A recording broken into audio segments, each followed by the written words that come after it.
Avengers end game MCU fans के लिए एक बड़ा गिफ्ट थी। इसमें कई सारे आइकॉनिक मोमेंट्स हमें देखने को मिले। कुछ मोमेंट्स हमें हंसा के गए तो कुछ मोमेंट्स हमें रुला के गए और फाइनली कैप्टन अमेरिका इस फिल्म में हमें एवेंजर्स असेंबल कहते दिखे। वेलकम टू सुपर डुपर फिल्मी। और आज हम एवेंजर्स एंड गेम के मोस्ट हार्ट ब्रेकिंग मोमेंट्स के बारे में बात करेंगे। लेकिन वीडियो शुरू करने से पहले आपसे एक रिक्वेस्ट है कि अगर आपने अभी तक हमारे चैनल को सब्सक्राइब नहीं किया तो चैनल को सब्सक्राइब करें और बेल आइकन दबाएं ताकि ऐसे ही कंटेंट को आप मिस ना कर दें। तो चलिए शुरू करते हैं। फिल्म की शुरुआत से ही रूसो ब्रदर्स हमें इन्फिनिटी वॉर में थेनोस के स्नैप के बाद वाले मोमेंट्स में ले गए, जो फैंस को इमोशनल करने के लिए और फिल्म से सडनली कनेक्ट करने के लिए काफ़ी था। हमें देखने को मिलता है कि हॉकाई जब हाउस अरेस्ट होता है तब वो अपनी फैमिली के साथ बिता रहे समय में अपनी फैमिली को खो देता है और हॉकाई की सारी फैमिली धूल बन जाती है। और फिर हम देखते हैं टोनी को स्पेस में जो धीरे धीरे मर रहा होता है, जो पेपर पोर्ट्स के लिए रिकॉर्ड करता है एक मैसेज जो कि बहुत ज़्यादा इमोशनल होता है, क्योंकि फैंस ने हमारे आयरन मैन को कभी इतनी ज़्यादा बुरी हालत में नहीं देखा था। Avengers Endgame Tony Stark के लिए एक चांस लेकर आई जिसमें वो अपने फादर हॉवर्ड स्टार्क से मिल पाया। टोनी जब स्पेस स्टोन चुरा रहा होता है तब वो अपने डैड से मिलता है और अपने आप को MIT का बताकर अपना नाम भी हॉवर्ड बताता है। आगे चलकर जब दोनों के बीच में बातचीत होती है एक पिता होने के बारे में, तो टोनी को पता चलता है कि उसके डैड उससे कितना ज़्यादा प्यार करते थे और टोनी को अपने डैड को लेकर थॉट्स पूरी तरीके से बदल जाते हैं। और जब अपने अपने रास्ते वो दोनों जाने लगते हैं तब टोनी अपने डैड को गले लगाकर थैंक यू बोलने से अपने आप को नहीं रोक पाता है, जो वो कभी नहीं बोल पाया था हॉवर्ड स्टार्क की अनटाइमली डेथ के कारण।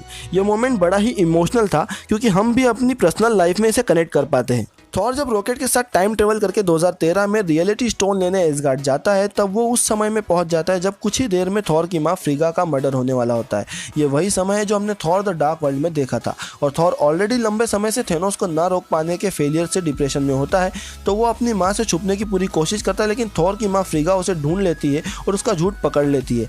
थॉर को फ्रीगा समझाती है और अपनी सेल्फ वर्थ याद दिलाती है और कहती है कि उसके फेलियर्स डिफाइन नहीं करते हैं कि वो कौन है और अब भी वो सब कुछ ठीक कर सकता है। टोनी के अपने डैड से मिलने की तरह ही थॉर भी अपनी माँ से मिलता है, लेकिन वो दोनों ही अपने पेरेंट्स की होने वाली डेथ को चेंज नहीं कर सकते। ये भी एक इमोशनल मोमेंट होता है जिसमें वो अपने पास्ट को चेंज नहीं कर सकते। और थॉर अपने हैमर म्योनिर को बुलाता है और उसे पता चलता है कि वो आज भी वर्दी है। एंड गेम में टोनी को एक बात सबसे ज़्यादा परेशान करती है, वो है पीटर पार्कर को अपनी आंखों के सामने धूल बनते देखना। जब इन्फिनिटी वॉर में पीटर टोनी के हाथों में धूल बन जाता है, वो टोनी और सभी फैंस के लिए इमोशनल तो था ही, और टोनी इसके लिए सबसे ज़्यादा अपने आप को रिस्पॉन्सिबल समझता है और इसे काफ़ी पर्सनली लेता है। दोनों के बीच में एक फादर और सन की तरह रिलेशन होता है।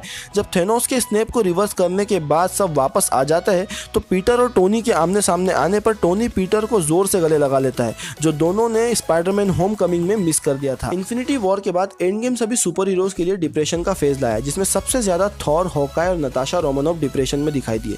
थॉर अपने फेलियर्स के कारण अपने आप को इन सब का कारण समझता था। वहीं एंड गेम की शुरुआत में जब एवेंजर्स थेनोस को ढूंढ निकालते हैं तो उन्हें पता चलता है कि इन्फिनिटी स्टोन्स डिस्ट्रॉय कर दिए गए, तो वहीं थॉर थेनोस की गर्दन उड़ा देता है और उसके बाद अगले 5 साल डिप्रेशन में एसगार्ड वासियों के साथ नॉर्वे में रहता है, जहाँ वो अकेला रहता है और ब्रो थॉर बन जाता है। और जब स्नेप को रिवर्स करने की बारी आती है तो वो वहाँ कहता है कि उसे कुछ तो करने दिया जाए, कुछ अच्छा कुछ सही। वहीं हॉकाई अपनी फैमिली को खोने के बाद रोनिन अवतार लेकर गैंगस्टर के साथ अपने तरह के जस्टिस करता है और उन्हें मारता है। और नताशा रोमानोफ यानी कि ब्लैक विडो, जो उसकी एक लौती फैमिली एवेंजर्स को खो देने के बाद डिप्रेशन में होती है और हॉकाई को वापस लाती है। फैंस के लिए ये सीन्स बहुत ज़्यादा हार्ट ब्रेकिंग थे।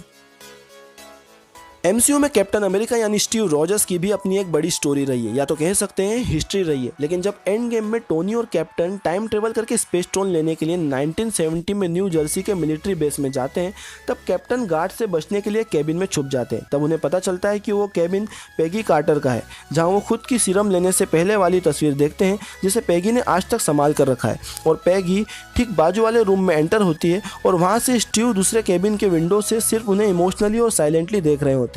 इतने साल गुजरने के बाद भी कैप्टन आज भी पैगी को भूल नहीं पाए हैं, जो कि कैप्टन अमेरिका के चेहरे पर साफ साफ नजर आता है। कैप्टन की इतनी लंबी लव स्टोरी वाला ये मोमेंट MCU की इमोशनल मोमेंट्स में से एक है। टोनी के फ्यूनरल के बाद हैप्पी होगन टोनी की बेटी मॉर्गन से बात कर रहा होता है और जैसे कि हम जानते हैं हैप्पी टोनी के लिए कितना डिवोटेड था।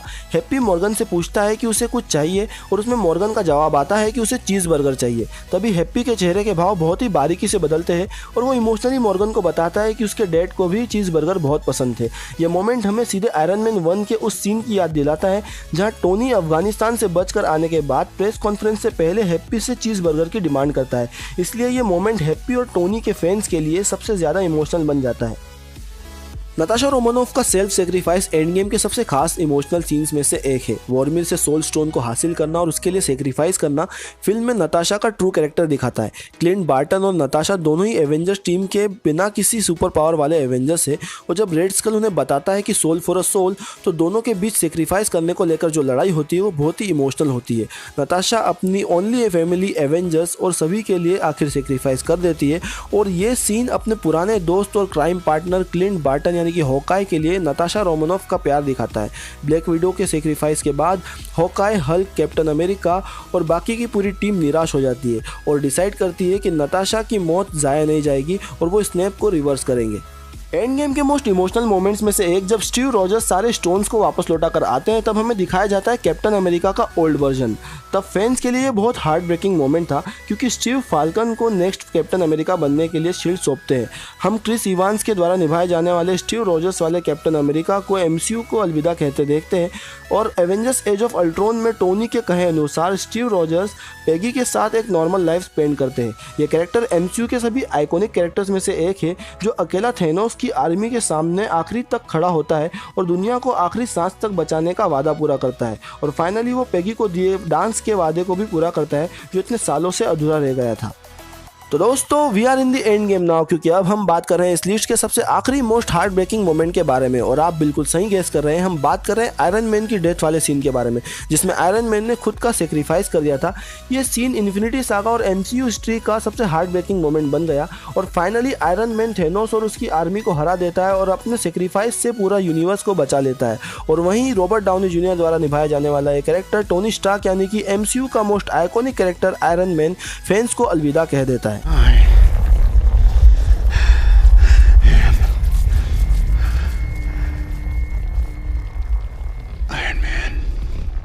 टोनी स्टार्क आयरन मैन 1 में जान जाता है कि उसे एक्चुअल में लाइफ में क्या करना है, और ये कैरेक्टर धीरे धीरे ग्रो करते करते एवेंजर्स एंड गेम में आकर सेक्रीफाइस कर देता है। आखिरी में पीटर, रोडी और पेपर पोट्स वाला सीन है, जिसमें पेपर कहती है अब तुम्हें फिक्र करने की ज़रूरत नहीं है, अब तुम चैन से सो सकते हो।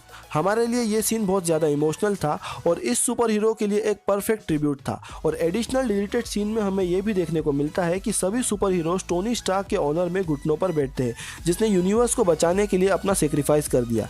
ये सीन बहुत एपिक, ब्यूटीफुल और हमेशा के लिए मोस्ट हार्ट ब्रेकिंग मोमेंट बन गया। दोस्तों, ये थे एवेंजर्स एंड गेम के मोस्ट हार्ट ब्रेकिंग मोमेंट्स। अगर आपको आयरन मैन के ट्रिब्यूट वाला एडिशनल डिलीटेड सीन देखना हो तो आप हमारे चैनल पर उसे देख सकते हैं। हमने उसका ब्रेकडाउन भी किया है, जिसकी लिंक आपको डिस्क्रिप्शन बॉक्स में और आई बटन पर क्लिक करने से भी मिल जाएगी। और अगर आप ऐसे ही कंटेंट देखना चाहते हैं तो आप हमारे चैनल को सब्सक्राइब करें और बेल आइकन दबाएं, ताकि हमारे वीडियोज़ के नोटिफिकेशन आपको मिलते रहें। और अगर आपको ये वीडियो अच्छी लगी हो और वीडियो से रिलेटेड आप कुछ कहना चाहते हो तो वीडियो को लाइक, कॉमेंट और शेयर ज़रूर करें, ताकि हमें इसी तरह के कंटेंट बनाने की मोटिवेशन मिलती रहे। तो दोस्तों, be fit, be happy, bye.